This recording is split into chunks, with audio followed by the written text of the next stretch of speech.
Oremos. Padre, te damos gracias en esta mañana. Y al estar aquí, este canto sea nuestra oración, Señor. No solamente usa nuestras manos, sino también usa nuestros pies, usa todo nuestro ser, Señor, para poder proclamar la grandeza de tu amor a aquellos que no te conocen. Y al estar aquí el día de hoy en este lugar, pedimos que tu Espíritu Santo continúe ministrando nuestras vidas a través de la exposición de tu palabra. Que cada palabra que salga de mis labios tenga el enfoque de glorificar a Cristo y de traer edificación al cuerpo de Cristo y salvación a aquellos que no te conocen. Pero pedimos que sea tu Espíritu el que ministra nuestras vidas y que unjas a este siervo, Señor, para que al exponer tu palabra salga palabra de Dios por mis labios y los corazones puedan estar recibiendo esa palabra, Señor, no solamente en el santuario, fuera del santuario, sino también en línea. Glorifícate en todo tu cuerpo, el cuerpo de Cristo que somos nosotros, tu iglesia. Gracias te damos, todo esto lo pedimos en el nombre de Cristo Jesús. Y el pueblo de Dios dice amén y amén. Le damos un fuerte aplauso al Señor.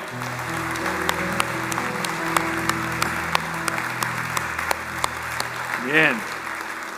Bueno, los jóvenes ya salieron, ahora siéntense ustedes. Cada semana vamos a estar sacando los jóvenes a la hora de los anuncios para que haya asientos vacíos y de esa manera poder traer a los que están afuera. Para los que quieran estar dentro del santuario, pues las puertas van a estar abiertas para ellos. Así que muy buenos días, iglesia, ¿cómo se encuentran? Con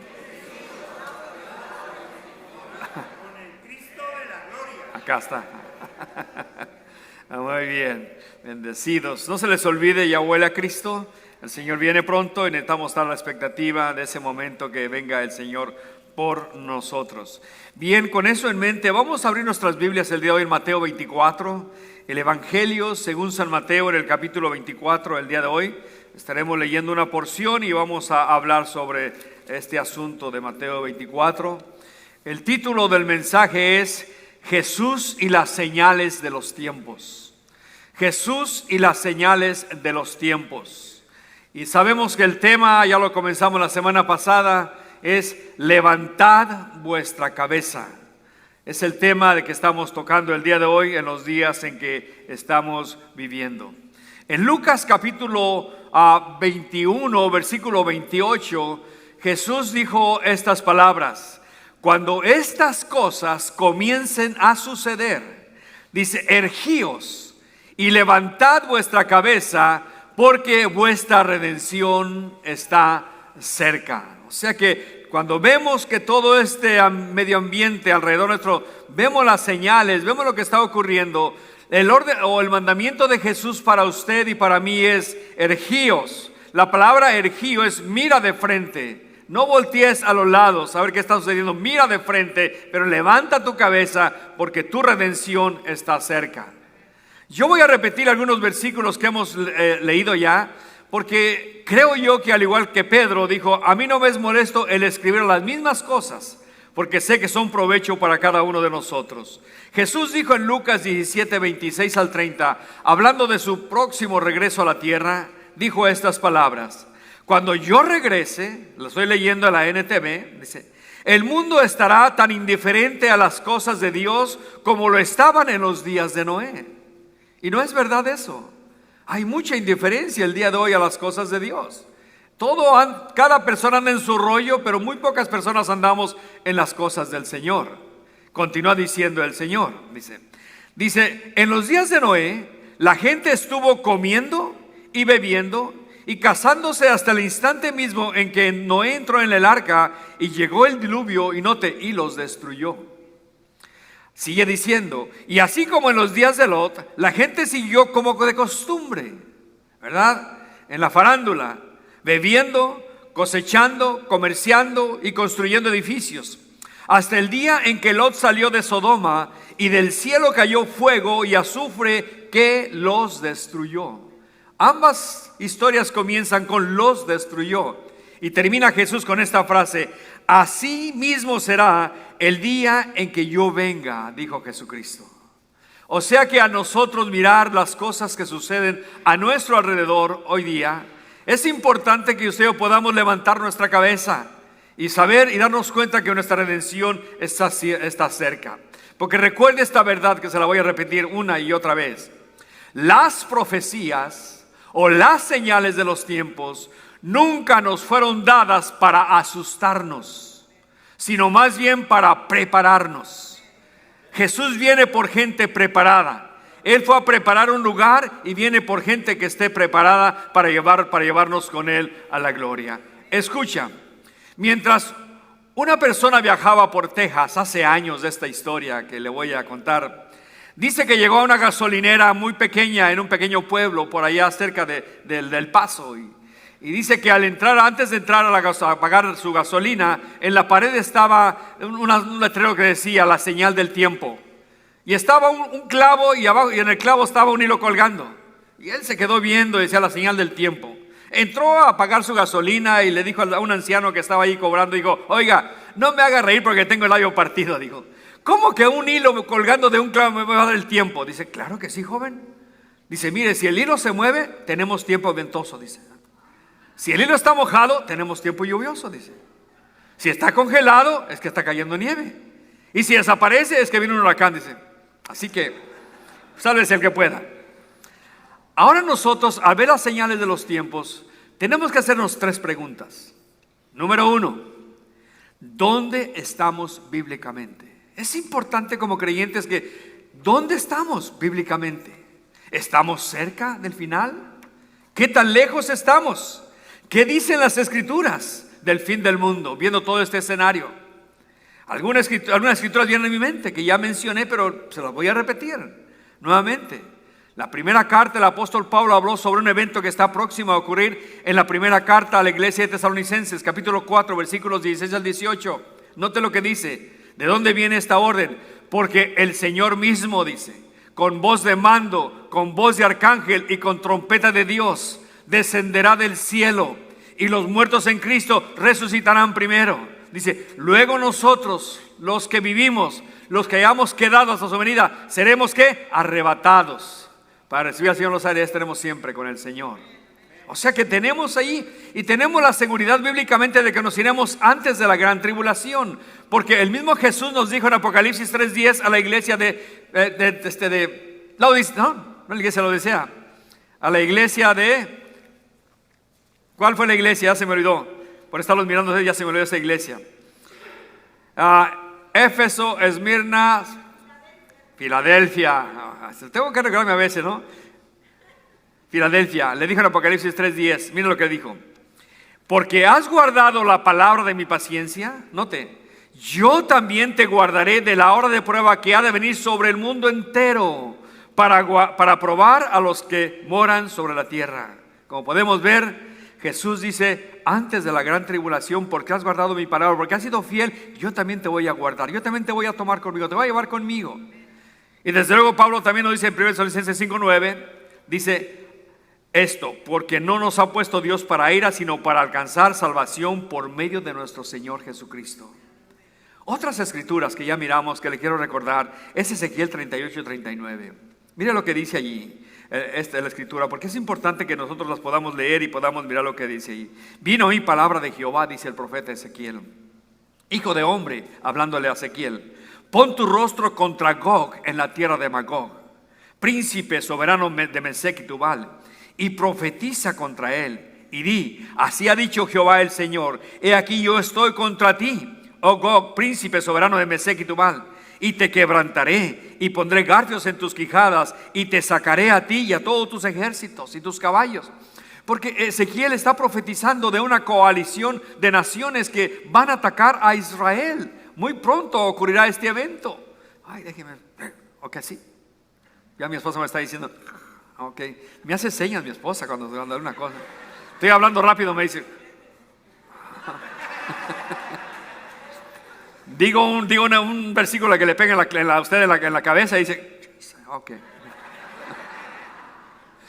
No, esta coalición de naciones comandadas por Gog, de acuerdo a los estudiosos, se cree que Gog es Rusia, será quien va a organizar esta coalición de naciones juntamente con Persia, con Libia, con Turquía, juntamente con otras naciones alrededor que van a estar para ese tiempo, que están ahorita unidos con Rusia ya.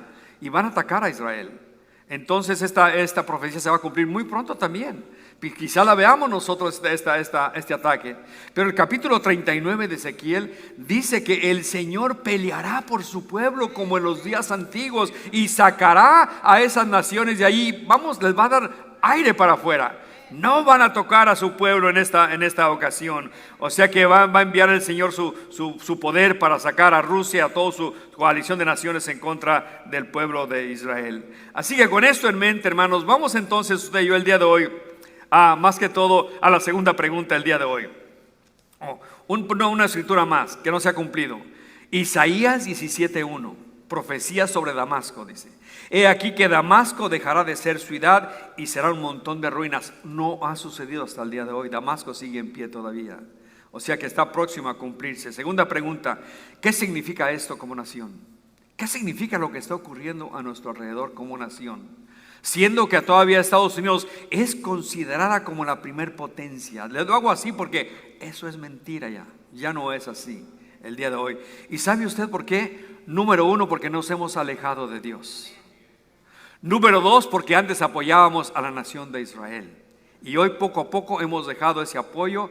En los días en que vivimos posiblemente ya tiene Israel problemas, ya no se va a dar ningún apoyo. Y esto viene desde Génesis 12:3, cuando Dios le dijo estas palabras a Abraham: bendeciré a los que te bendijeren y a los que te maldijeren maldeciré, y benditas serán en ti todas las familias de la tierra. O sea que vemos nosotros que Estados Unidos ha dejado de apoyar a Israel, entonces las bendiciones también se están alejando más y más de esta nación. O sea que, número 3, la tercera pregunta: ¿qué significa para usted y para mí todo eso que está ocurriendo? Vamos a mirar a través de este estudio de levantar nuestra cabeza lo que nos habla el Señor a cada uno de nosotros. Porque no solamente miraremos Mateo 24, veremos Lucas 21, veremos Marcos capítulo 13, veremos Apocalipsis capítulo 6 y miraremos el libro de Daniel también. O sea, toda la profecía la vamos a sacar al frente para que estemos a nosotros sabiendo qué es lo que está ocurriendo y qué es lo que tenemos que hacer individualmente como nación, desde luego también. Póngase de pie y vamos a leer la porción que nos corresponde el día de hoy. Mateo 24, 1 al 8. Dice así la palabra del Señor: cuando Jesús salió del templo y se iba, se acercaron sus discípulos para mostrar los edificios del templo. Respondiendo él les dijo: ¿veis todo esto?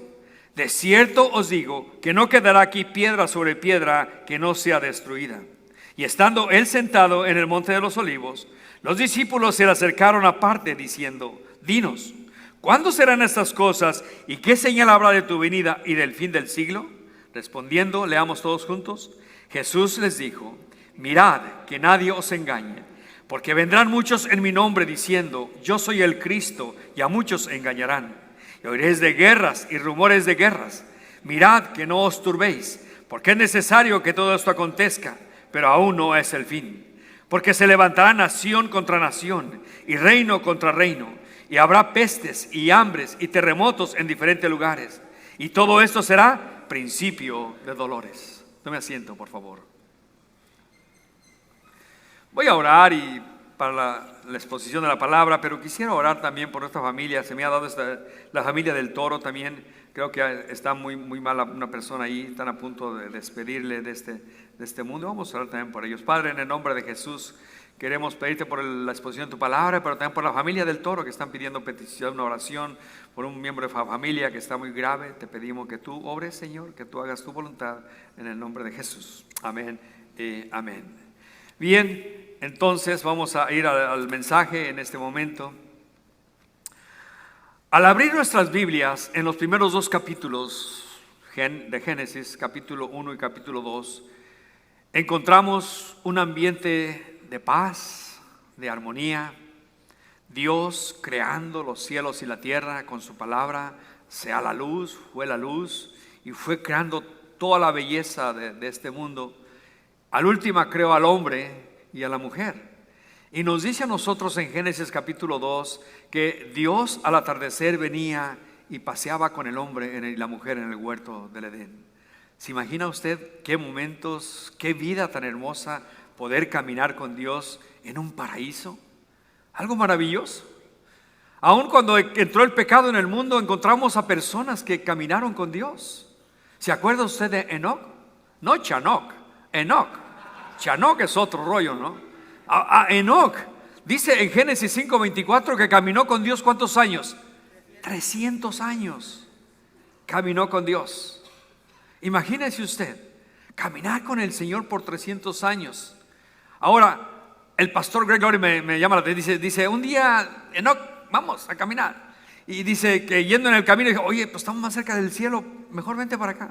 Y ya se lo llevó para el cielo, ¿no? Pero hubo otro personaje que caminó con Dios, en Noé. En Génesis 6:8, Noé halló gracia a los ojos de Dios. Y el versículo 9 dice, y caminó con Dios Noé. Me llamó la atención a mí esto, porque cada creyente, cada hijo de Dios, podemos caminar con Dios hoy día. ¿Y sabe usted por qué? Porque 1 Corintios 6:19 dice que su templo, cuerpo es templo del Espíritu Santo. Y si el Espíritu de Dios mora en usted, usted puede caminar con Dios 24/7 todos los días de su vida que le dé Dios a la tierra. Podemos caminar con Dios nosotros también. Pero lo que me llama la atención también es que al final de la Biblia encontramos Apocalipsis 21 y 22, dos capítulos también, en donde todos los salvos, todos aquellos que vamos a estar en el cielo, vamos a estar con Dios por toda la eternidad. Habrá una nueva ciudad, la nueva Jerusalén. En ese lugar Apocalipsis 21 dice que Dios morará con su pueblo. Nosotros estaremos con Dios. Seremos su pueblo y Él será nuestro Dios. En el versículo 4 de Apocalipsis 21 dice algo muy maravilloso. Dice, enjugará Dios toda lágrima de los ojos de ellos y ya no habrá más muerte, no habrá más tristeza, ni más llanto, ni más dolor. O sea que al principio y al final vemos que es el plan y el propósito de Dios. Que su creación, la corona de su creación, caminemos con Él en comunión. Pero en medio de Génesis capítulo 2 y Apocalipsis capítulo 21, hay un desastre. El pecado entró en el mundo, vino la muerte, vino la destrucción. Caín mata a su hermano Abel. Lamec toma 2 mujeres y empieza a creerse más importante que Caín.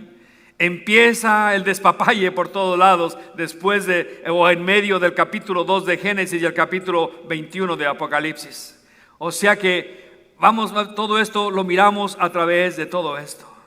Pero así como empezó Dios su creación, así un día la va a terminar en comunión con nosotros, en comunión con cada uno de nosotros. Ahora, hay 3 hechos que tenemos que entender antes de entrar de profundo a la profecía de Mateo capítulo 24, Lucas capítulo 21, Marcos capítulo 13, Apocalipsis capítulo 6. Hay 3 hechos que tenemos que entender usted y yo. Se los voy a mencionar porque quiero que usted los apunte. Si usted no tiene que apuntar, apúntelos en la blusa o en la camisa de la persona que está frente a usted y después le compra la camisa. ¿Okay? Número 1. Vamos a mirar el lugar donde Jesús habla con sus discípulos. En los versículos 1. Vamos a mirar qué predicción le dio que estaba en el futuro, pero que para nosotros está en el pasado. En el versículo 2. Y vamos a mirar el problema que presentó esto a los discípulos de Jesús. Ahora, para ser justos, tenemos que entender esto. Tanto los profetas del Antiguo Testamento y los judíos juntamente con los discípulos miraban la venida del Mesías como un solo hecho. Ellos se pasaban el capítulo 53 de Isaías, no lo leían o no lo creían. Ellos no esperaban que el Cristo viniera a sufrir. Ellos esperaban que el Cristo viniera y les diera a los romanos hacia afuera y estableciera su reino. Ellos no miraban la iglesia.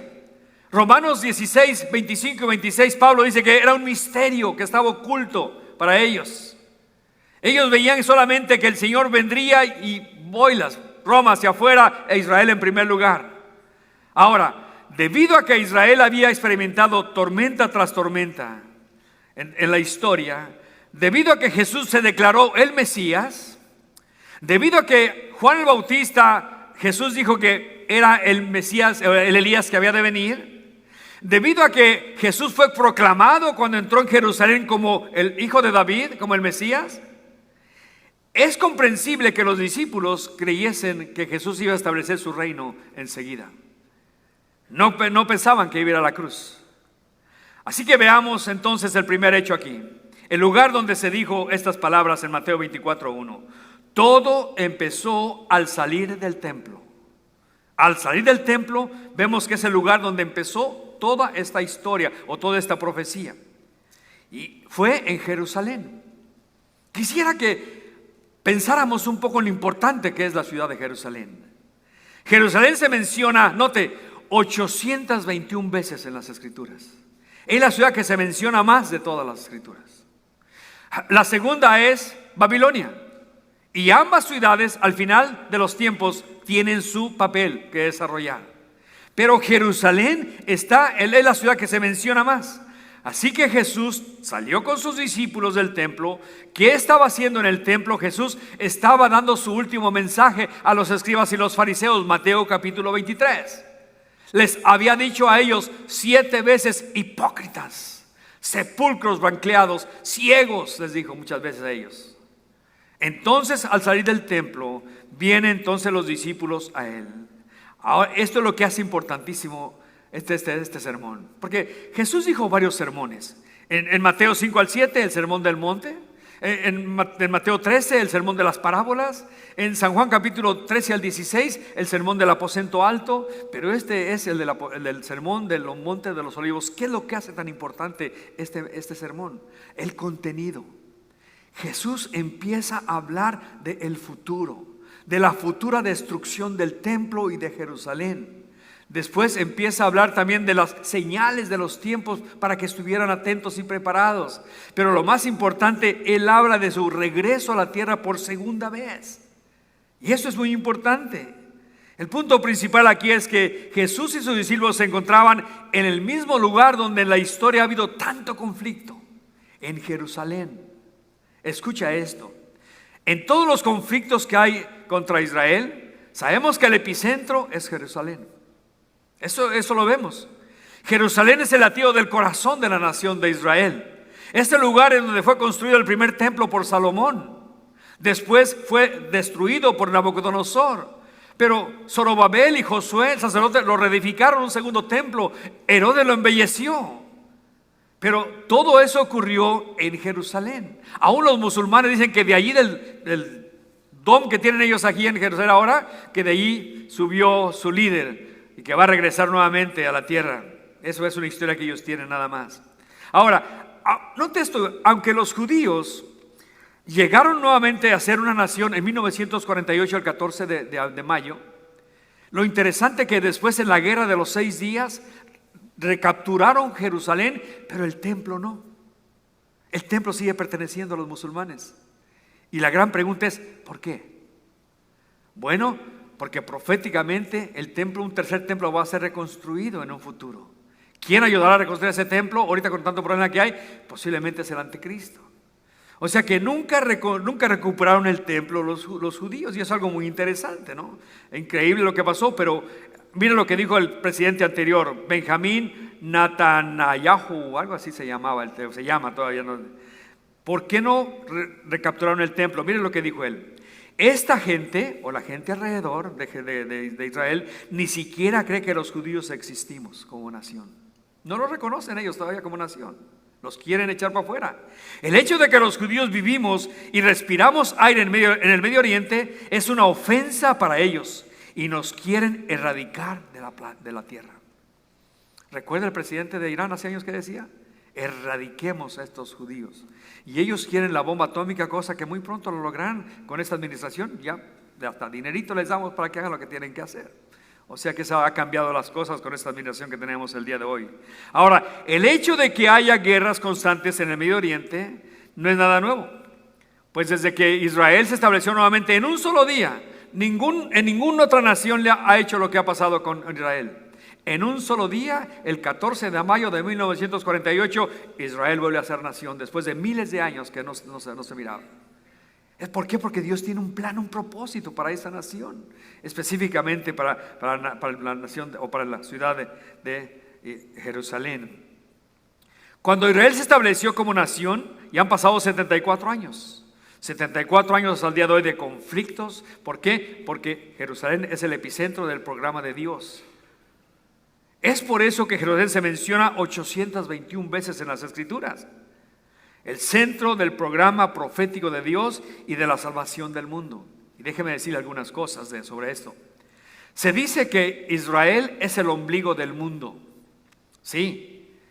Pero Jerusalén es el ombligo de Israel y el templo es el ombligo de Jerusalén. En otras palabras, el mero centro de todo es el lugar donde está el templo, o donde estaba, que ahorita no está, pero donde estaba el templo, el centro de adoración del mundo entero.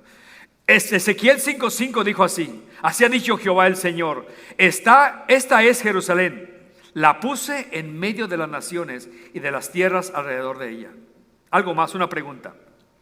Jerusalén es el centro de la salvación espiritual del mundo entero. ¿Recuerda usted la plática entre Jesús y la samaritana? En el capítulo 4 de San Juan. Estaba Jesús sentado junto al pozo de Sicar, y dice que vino una mujer del pueblo de Sicar a sacar agua, y cuando llegó allí empezó un diálogo Jesús con ella. Dame de beber. Ella le contesta: ¿cómo tú, que siendo judío, me pides a mí de beber si soy mujer samaritana? Jesús le contesta: si conocieses el don de Dios y quién es el que te pide dame beber, tú le pedirías a él y él te daría agua viva. Y empezó ese puente de comunicación entre Jesús y la mujer samaritana. ¿Cómo que ya se me acabó el tiempo? Espérate, si apenas voy comenzando. Entonces vemos ese diálogo, pero llega el momento en que la misma mujer se le pone de pechito a Jesús. Empieza a hablar dicen ustedes que es en Jerusalén donde se tiene que adorar al Señor, pero nosotros tenemos aquí el monte Gerizim. Y Jesús le contesta: la hora viene y ahora es que ni allá ni acá. Le dijo el Señor. ¿Y por qué? Porque la salvación viene de los judíos. O sea que vemos entonces esa verdad: la salvación viene de los judíos y Jesús es judío, por eso viene la salvación de los judíos. Ahora, note esto, por favor, una cosa más.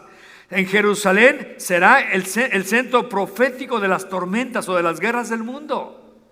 Puede haber guerras en cualquier parte, la de Rusia, que está ahorita el bombardeo contra Ucrania, pero aunque lo han usado para sacarnos del COVID-19 y la vacuna y todo eso, ahora estamos al punto allá, cuando ocurre algo en Israel y en Jerusalén, se levanta más las noticias. ¿Por qué? Porque Zacarías 12:2 y 3, mire lo que dice: he aquí yo pongo a Jerusalén por copa que hará temblar a todos los pueblos de alrededor contra Judá, en el sitio contra Jerusalén. Y en aquel día yo pondré a Jerusalén como piedra pesada a todos los pueblos. Todos los que se la carguen serán despedazados. Bien que todas las naciones de la tierra se juntarán contra ella. Jerusalén. Pero aún hay algo más. Jerusalén será el centro de la gloria del mundo al final de todo. Isaías 2:3b dice: porque de Sión saldrá la ley y de Jerusalén la palabra de Jehová. En otras palabras, cuando Cristo regrese para establecer su reino milenial sobre la tierra, dice Isaías que la tierra será llena del conocimiento de Dios como las aguas cubren el mar. Serán tiempos de paz. Habrá la creación animal, se juntarán, no habrá problema. El niño jugará con la serpiente, el león comerá con la vaca en ese reino milenial de Cristo. Pero lo más emocionante, hermanos, es que usted y yo estaremos reinando con Cristo sobre la tierra. ¿No se goza de eso usted? Que regresaré, nos vamos en el rapto, pero regresamos con Cristo para reinar sobre la tierra. Si se goza más usted por la casa que tiene, olvídese, se le va a quemar esa casa que tiene. Gocémonos porque nos espera en el cielo. Lo mejor está al final de todo, hermanos. Hablemos un poco del templo antes de seguir adelante. Lucas 21:5, Marcos 24:1 y Marcos 1:3. Los discípulos que salieron del templo con Jesús empezaron a decirle: mira estos edificios, mira las ofrendas votativas, el oro que está colgando de las piedras, porque era una belleza el templo. Y Jesús, al llegar al segundo punto, les va a dar una predicción aquí en el versículo 2 de Mateo. Dice: respondiendo Jesús les dijo: ¿veis todo esto? De cierto os digo que no quedará aquí piedra sobre piedra que no sea removida. La NTV dice: ¿ven todos esos edificios?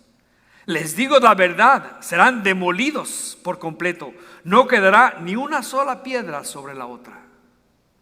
El hecho de que el templo estaba en pie en esos días era una bendición, porque era el centro de adoración de la nación de Israel. Y ahí llegaba gente de todas partes a traer sus ofrendas y todo lo demás. Pero Jesús les dijo: les tengo una mala noticia. Todo eso que ven, esas tremendas piedras van a ser removidas. No va a quedar ninguna sobre la otra, todo va a ser destruido. Esto debió dejarlos pasmados, sin habla. ¿Sabía usted que el templo era una maravilla en esos días? Tal reconstrucción del templo, Herodes la empezó en el año 24 antes de Cristo. Note. Y la terminó en el año 64 después de Cristo. Claro que no fue Herodes, fue otra persona la que la terminó. Pero se llevó un total de 80 años en reconstruir ese templo. 18,000 trabajadores trabajaban todos los días. La propiedad tenía 45 acres. Tenía 90 pies de alto el templo. En esos días era un gran edificio, considerado una de las 7 maravillas del mundo. Se nos dice que el templo era de mármol blanco, una piedra muy hermosa y brillante. Además tenía oro entre las piedras y en la parte alta del templo tenía oro puro. Así que brillaba a gran distancia ese edificio. O sea que el Talmud babilónico dice, la persona que no ha visto el templo de Herodes no ha visto lo que es un bello edificio. Algunos comentaristas dicen que las piedras que tenía el templo pesaban 400 toneladas. ¿Cómo las moverían en ese tiempo? Hoy tenemos grúas, pero ¿cómo era eso? Mas Jesús dijo, no quedará piedra sobre piedra que no sea removida. Jesús describía lo que en un futuro sucedería en el año 70. Para nosotros es pasado. Podemos ver con retrospectiva la historia y darnos cuenta que en el año 70 después de Cristo llegó el general Tito, un general romano, con 88,000 soldados y sitió Jerusalén. Pudieron derribar parte de las murallas o pusieron terraplanes para meterse dentro de Jerusalén. Y después dicen que un soldado tiró dentro del templo una antorcha encendida, la cual el templo agarró fuego y empezó a derretirse el oro que había por la calor. Y entonces los soldados, llenos de avaricia, al mirar que el oro se derretía de las piedras, hicieron el trabajo de desmantelar piedra sobre piedra, dándole cumplimiento a lo que Jesús había dicho. ¿No le parece maravilloso que si se cumplió lo que vemos en el pasado, se va a cumplir lo que falta todavía? Yo creo que sí. El historiador judío Josefo dijo esto: fue tan grande la destrucción de Jerusalén que si usted hubiera entrado después de ser destruida, usted hubiera pensado que ahí no había vivido jamás una sola persona. Removieron todos los romanos, hicieron trizas. Esa fue la predicción que hizo Jesús y los discípulos estaban anonadados con eso que iba a suceder. Ahora, volviendo a Mateo 24:2, lo que predijo Jesús, nos da a nosotros un principio que nunca debemos olvidar. Este es el principio, se lo voy a leer. Que este libro que usted tiene en sus rodillas o que trae en sus manos, que estudiamos constantemente, es nada más y nada menos que la bendita palabra de Dios. Y que todo lo que dice aquí se va a cumplir 100% seguro. Es un principio que nunca debemos olvidar. Ahora, ¿qué más podemos decir aquí sobre este asunto? Isaías 46, 9 y 10, mire lo que dice acerca de la palabra de Dios. Acordaos de la palabra, de las cosas pasadas, desde los tiempos antiguos. Note, porque yo soy Dios y no hay otro Dios, y nada hay semejante a mí, que anuncio lo por venir desde el principio y desde la antigüedad lo que aún no era hecho, que digo, mi consejo permanecerá y haré todo lo que yo quiero. Palabra de Dios. Es por eso que cada vez que tenemos un problema o situación, no acuda al compadre, a la comadre, acuda a la palabra de Dios. Aquí está la respuesta para su matrimonio, para su familia, para su vida personal, para momentos de dolor, para momentos difíciles en su vida, momentos de depresión. Aquí está la respuesta. La palabra del Señor tiene la respuesta. Por último, hermanos, el último punto que tengo aquí, el problema que les presentó a los discípulos en el versículo 3. Leamos el versículo 3, lo que dice aquí. Y estando él sentado en el monte de los olivos, los discípulos se acercaron aparte diciendo: dinos, ¿cuándo serán estas cosas? ¿Y qué señal habrá de tu venida y del fin de este siglo? O sea que vemos ahora a Jesús se ha movido hacia el monte de los olivos. Han caminado desde el salir del templo en los versículos 1 y 2, ahora se han movido hasta el monte de los olivos, que estaba a una distancia un poquito larga. Recuerden, aquel día todos usaban su Dodge. No había Chevrolet, no había ningún otro marca. Dodge patas, para caminar por donde quiera. O sea que todo el mundo se movía caminando en su mayoría, ¿no? Especialmente la gente que no tenía dinero, se movía caminando para todos lados. Y ahora se encontraban en el templo. Ahora ellos le hacen 3 interesantes preguntas. ¿No le gusta a usted o no se goza usted de las preguntas que hacían los discípulos? En ocasiones preguntas pero eran buenas preguntas. Viene a mi mente la que Jesús empezó a hablar sobre su ida al cielo. En la casa de mi Padre muchas moradas hay. Si así no fuera, yo lo hubiera dicho, voy pues a preparar lugar para vosotros. Y si me fuera a preparar lugar. Y luego dice en el versículo 4, y sabéis a dónde voy, y sabéis el camino. Yo no sé, pero cuando uno estaba en la escuela, el maestro nos decía, ¿entendieron? Y la mayoría decíamos, pero no entendíamos nada. ¿Es cierto? Por vergüenza preguntar. Sí, teacher, no entendimos nada. ¿Y sabéis a dónde voy y sabéis el camino? Y Pedro y Tomás dijo, teacher, no sabemos a dónde vas. ¿Cómo podemos saber el camino? Bingo. Jesús le dijo, Tomás, yo soy el camino, yo soy la verdad y yo soy la vida. Y nada viene al Padre sino solamente por medio de mí. Lo que Jesús dijo allí, hermanos, si usted conoce la palabra, lo que Jesús estaba diciendo, confirmando, fue lo que había dicho anteriormente en Mateo 7, 13 y 14. Cuando Él dijo, solamente hay el camino ancho que lleva a la perdición y el camino angosto que lleva a la vida. Por el ancho va todo mundo. ¿Dónde va Vicente? ¿Dónde va toda la gente? Pero el camino angosto dice, pocos son los que van por ella. Por eso el camino es angosto, que dice, yo soy ese camino, yo soy la verdad y yo soy la vida, y nadie viene al Padre sino solamente por medio de mí. Entonces las preguntas que le hicieron a Jesús, noten, ¿cuándo serán estas cosas? Primera pregunta. Segunda, ¿qué señal habrá de tu venida? Y tercera pregunta, ¿y qué del fin de este siglo? Esto les causó un serio problema a los discípulos, que Jesús le dijera estas cosas, que entonces empiezan ellos a preguntar. Ahora, ¿por qué les causó el problema a sus discípulos? Porque ellos habían tenido muchas experiencias muy bonitas con Él. ¿Recuerdan Mateo 16? Previo a eso, Jesús iba en camino por el camino desde Cesarea, caminando con ellos, a un lugar de mucha idolatría. Y Jesús les pregunta, ¿quién dicen los hombres que es el Hijo del Hombre? Y ahí contestaron varios. Unos dicen que eres Juan el Bautista, otros dicen que eres Elías, otros dicen que eres Jeremías o alguno de los profetas. Y Jesús se queda mirando, ¿y ustedes? ¿Quién dicen que soy yo? Ahí la cosa, se quedaron calladitos casi todos, menos uno, el hablador, Pedro. Ese le reveló, dijo, Señor, tú eres el Cristo, el Hijo del Dios viviente. Ellos sabían eso, que Él era el Cristo, Él era el Mesías. Ellos tenían eso en su mente. Además, ellos también sabían lo que decía Isaías 9:6. Cuando Isaías hablando dijo estas palabras, un hijo nos es nacido, un hijo nos es dado, y su principado sobre su hombro, y se llamará su nombre admirable, consejero, Dios fuerte, Padre eterno, príncipe de paz. Ellos decían, ¿dónde está la paz? Nos está hablando de destrucción. El templo será desmantelado, todo Israel, Jerusalén será destruido. ¿Dónde está eso? Tenían problemas ellos con eso. Y por eso vienen estas preguntas. Para entender ahora por qué ellos tenían problemas, quiero decirles algo bien claro en este asunto, que mucha gente tiene problemas con esto. Mateo 24 y 25 están enfocados específicamente en Israel. Lo que vamos a estudiar, Israel es el que va a pasar mucho de eso, pero muchas de las señales ya las miramos el día de hoy. Pero ellos van a pasar por la gran tribulación.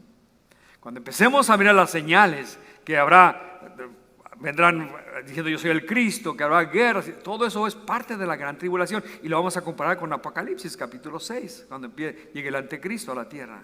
Entonces es muy importante que entendamos cuando leamos Mateo 24 y 25. Es totalmente para el pueblo de Israel. Tenemos que entender esa porción. En la mente de los judíos, incluyendo a los discípulos de Cristo hace 2000 años, ellos ya tenían su propia doctrina escatológica. La palabra escatología quiere decir las cosas del final, ¿no? Cosas que van a ocurrir. O sea que ellos ya tenían todo el escenario de los últimos días en sus mentes. Y esto lo que ellos creían que pasaría. Número 1, que antes de la llegada del Mesías habría guerras en todo el mundo. Ellos lo creían eso. Y ellos habían pasado por un chorro de problemas.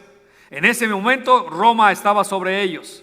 Previo a Roma, Grecia estaba sobre ellos. Previo a Grecia, los medos y los persas estaban sobre ellos. Previo a los medos y los persas, Babilonia estaba sobre ellos.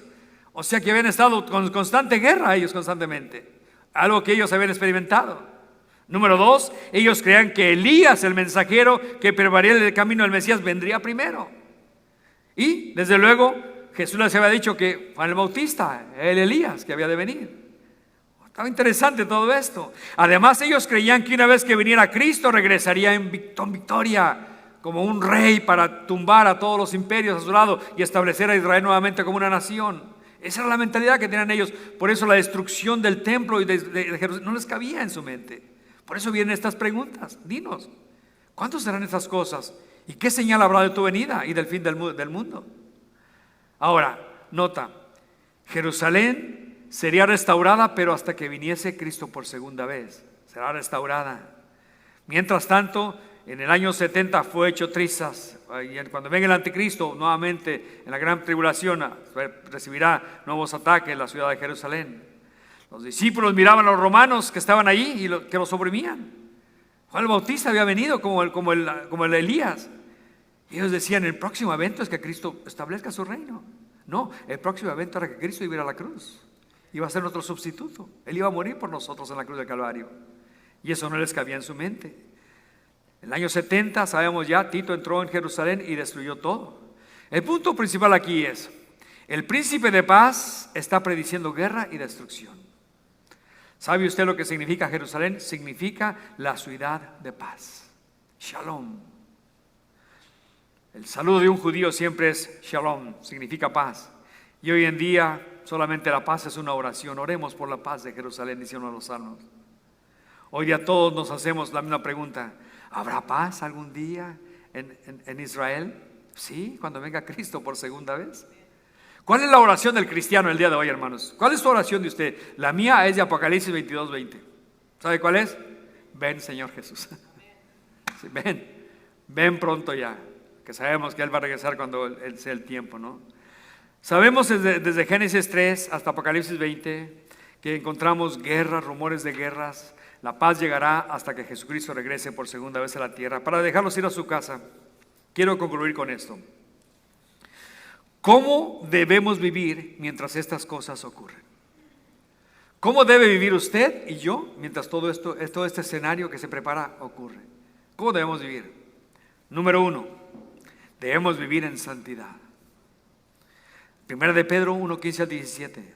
Sino como aquel que os llamó es santo. Note, sed también vosotros santos en toda vuestra manera de vivir. Porque escrito está, sed santos porque yo soy santos. La palabra santo, hermanos, quiere decir apartados para un propósito. El propósito de apartarnos es para glorificar el nombre de Cristo, para vivir guardando sus mandamientos, para honrarlo a Él con nuestras palabras, con nuestros pensamientos y con nuestras acciones. Eso es apartarnos para Él. Recuerde que al momento que usted se entrega a Cristo, usted recibe la salvación. Pero la santificación es un proceso de toda la vida. Hay que apartarnos para Él. Es más, en el contexto de 1 de Pedro 1:15 y 16, Pedro dijo estas palabras: como hijos obedientes, no os conforméis a los deseos que antes tenías estando en vuestra ignorancia. Sed santos entonces en toda vuestra manera de vivir. ¿Por qué? Porque Hebreos nos dice a nosotros que sin santidad nadie verá al Señor. Piense en eso. ¿Qué tan santo es usted? No, pastor, mi esposo es un santo demonio. No. Nada de eso. Santos apartados para el Señor. Número 2, debemos vivir anhelando su venida. ¿Se acuerda usted cuando se iba a casar y que le faltaban unos días? Anhelaba que llegara ese momento. A mí me gusta ver la cara del novio cuando lo tengo aquí y ve entrar a la novia, le brillan los ojitos, ¿no? Hasta le esperan los días del novio anhelando ese momento que la va a tener entre sus brazos, ¿verdad? Aunque después se convierte en la bruja del 71. Esta es mi princesa, ¿no? Anhela ese momento, ¿no?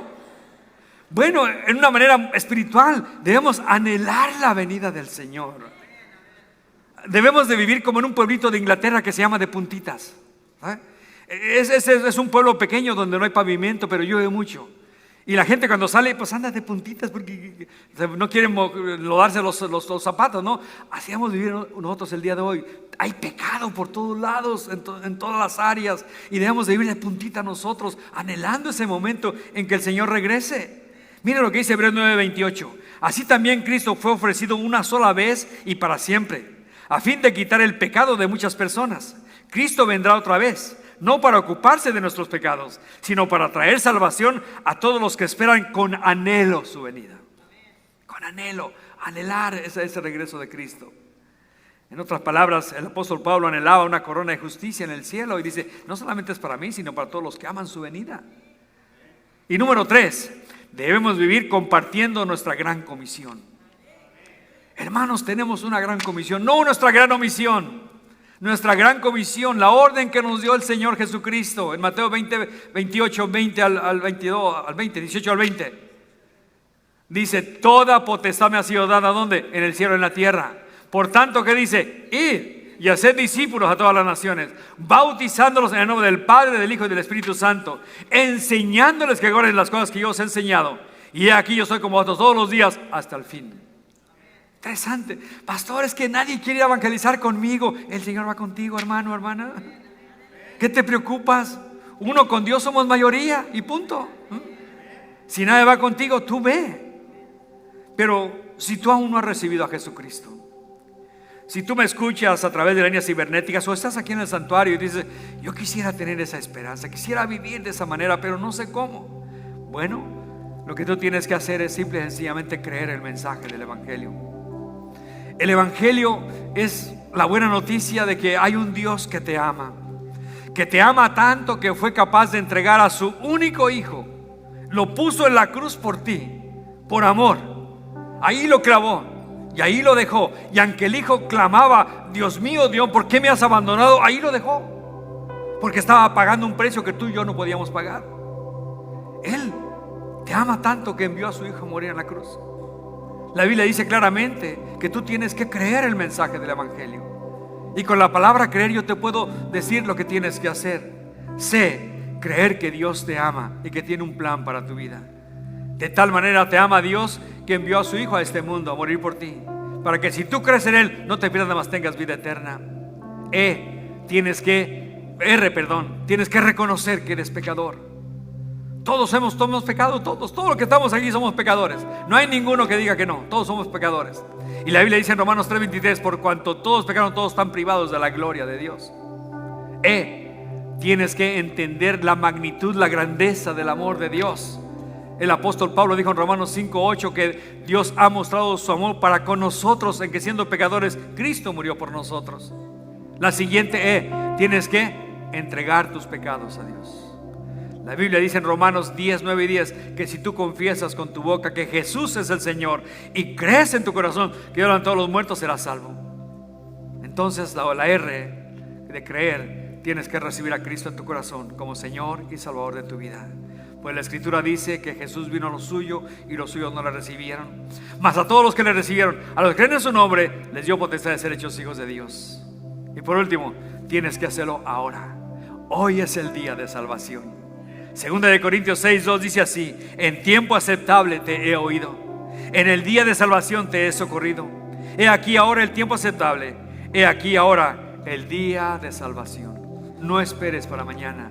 Si no tienes a Cristo en tu corazón, hoy es tu día. Hoy es el día de salvación para ti. No importa dónde te encuentres tú, dentro del santuario, fuera del santuario o a través de redes cibernéticas, tú necesitas a Cristo. Él es el camino, Él es la verdad y Él es la vida, y nadie va al Padre sino solamente por medio de Él. El apóstol Pedro dijo: en ningún otro hay salvación.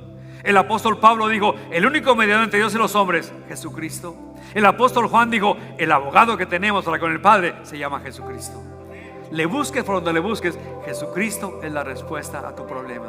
Así que te voy a invitar, haz conmigo esta oración. Recibe a Jesucristo el día de hoy y recibirás la salvación, la vida eterna, el perdón de pecados y paz y gozo en tu corazón. Así que donde quiera que estés, haz conmigo esta oración. Voy a pedir a todos los cristianos que están aquí presentes, oren. Recuerden, debemos tener hambre por las almas, y la oración es el primer elemento que tenemos que usar. Oren por si hay alguna persona aquí que necesita a Cristo. Hay una persona en línea que necesita a Cristo, que al momento que haga la oración ellos también la estén haciendo para que reciban a Cristo en su corazón. Así que por favor, inclinen sus rostros, cierren sus ojos, comiencen a orar por las almas que no conocen a Cristo. Y tú, amigo, amiga que me ves o que me escuchas aquí en el santuario, si quieres recibir a Cristo en tu corazón, haz conmigo esta oración, hazla con fe. Recuerda, la fe es lo que te va a unir con una relación con Dios el Padre. Así que di después de mí con fe esta oración: Padre Celestial, hoy vengo a ti en el nombre de Jesús y te pido que me perdones. Límpiame, Señor, me arrepiento de corazón. Señor Jesús, yo creo en ti y te abro mi corazón y te pido que entres en mí, que me llenes de tu presencia, que me llenes de tu espíritu y me ayudes a caminar todos los días de mi vida a tu lado. En el nombre de Jesús. Amén y amén. Si has hecho esta oración, bienvenido, bienvenida a la familia de Dios. Si estás en línea y estás mirando, hay una conexión en tu pantalla. Conéctate con nosotros, llámanos por teléfono, como tú quieras, y de esa manera nos conectamos contigo para darte los primeros pasos en tu relación ahora con Cristo. Pero si estás dentro de aquí el santuario o fuera del santuario, hiciste la oración conmigo de recibir a Cristo, te voy a pedir que hagas algo para que te identifiques quién eres y más que todo gozarnos contigo. Si hiciste la oración, solamente levanta tu mano. Di: pastor, yo hice la oración con usted el día de hoy de recibir a Cristo. ¿Alguien la hizo? Si de ese lado alguien hizo la oración, de este lado alguien recibió a Cristo el día de hoy. ¿Hay alguien que lo hizo? Ok, muy bien. Muy bien.